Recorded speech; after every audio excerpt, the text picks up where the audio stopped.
সবাইকে স্বাগত জানাই বন্ধুরা ফিজার গ্রামীণ রান্নাঘরে। আজকে আমি বানাবো দুর্দান্ত স্বাদের পাটিসাপটার পুরের রেসিপি। তো চলুন ঝটপট ভিডিওটি শুরু করি। তো এই জন্য প্রথমে দেখুন এই যে আমি উনুন ধরিয়ে নিয়েছি।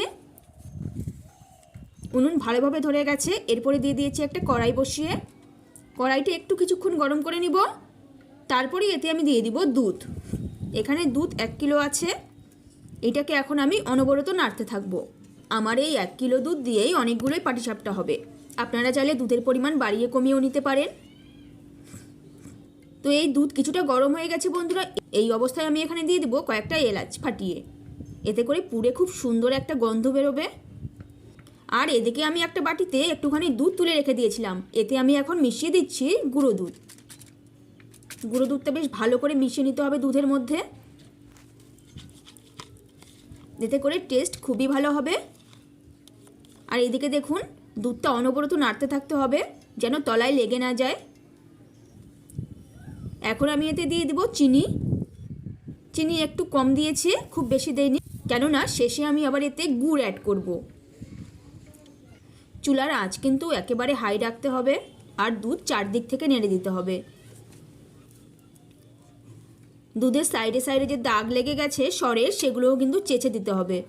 আর এখন এদিকে দেখুন বন্ধুরা, আমি যে দুধের মধ্যে গুঁড়ো দুধ মিশিয়েছিলাম সেখানেই আমি এখন অ্যাড করছি একটুখানি চালের গুঁড়ো। আর একটু দিয়ে দিলাম চালের গুঁড়ো। এটা এখন ভালো করে এটা মিশিয়ে নিব। বেশ ভালো করে মিশিয়ে নিতে হবে।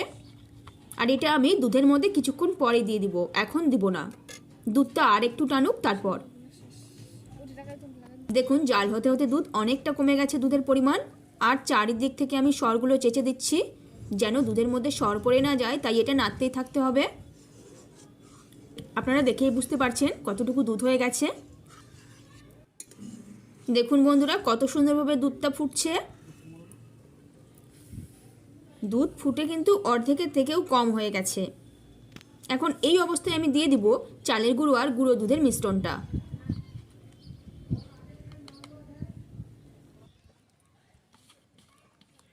এখন নাড়তে থাকতে হবে।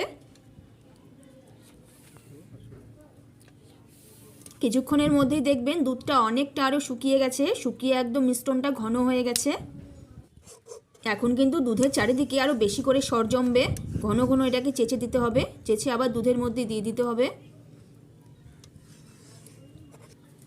এই সময় তলায় লেগে যাওয়ার সম্ভাবনা খুব বেশি, তাই ঘন ঘন নাড়বো আমি।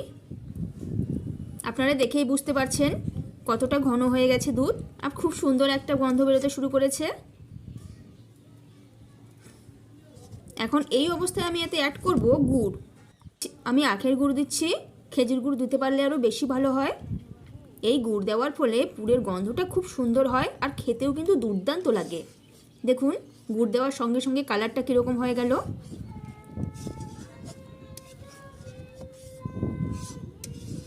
নাড়তে থাকতে হবে ঘন ঘন।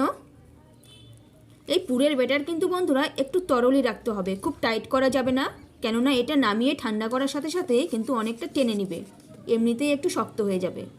তো দেখুন আমার পুরটা একদম রেডি। এই অবস্থায় থাকাকালীনই আমি এটা নামিয়ে নিব। পুর ঠান্ডা হওয়ার পরের অবস্থা দেখুন বন্ধুরা কত সুন্দর লাগছে দেখতে, একদম পারফেক্ট।